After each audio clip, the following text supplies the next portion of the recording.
The veterans met in Los Angeles and then flew to Hawaii, on to Guam, and finally into Saipan. It was a long trip back.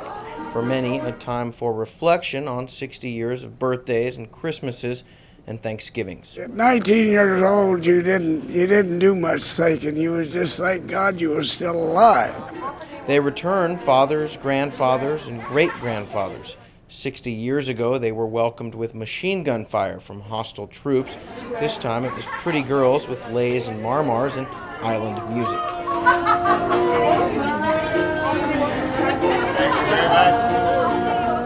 Glad to be here. We've been talking about it and thinking about it for quite a while. It's been a long time, but of course, if there's daylight, I could see more, but it brings back a lot of memories. This is Fred Smith's first time back. He says he spent most of his time in the war in Tinian. How does it feel coming in? Right, I'm exhausted.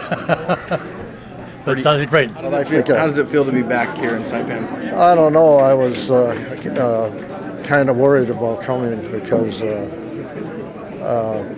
my oldest son, he was in Vietnam, and he called me up. He heard about it on TV in Chicago, from Chicago. And we talked a little bit, and then I started to cry. Because I was here from the beginning to the end. 2.5 years over. I'd like to see if I can find that rock that we got behind after I got wounded that would come down over the hill, but I know I won't see it. You're going to look for it? You bet. You bet. This is my son here. Is this your first time to Saipan? Yes, sir.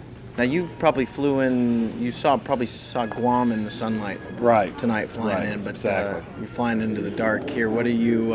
Why is it important to you to come back? Well, I grew up, and he's told me stories, and I waited 54 years to come here, and it's nice to come back. He was Purple Heart and Bronze Star veteran. I joined the Marines 30 years later.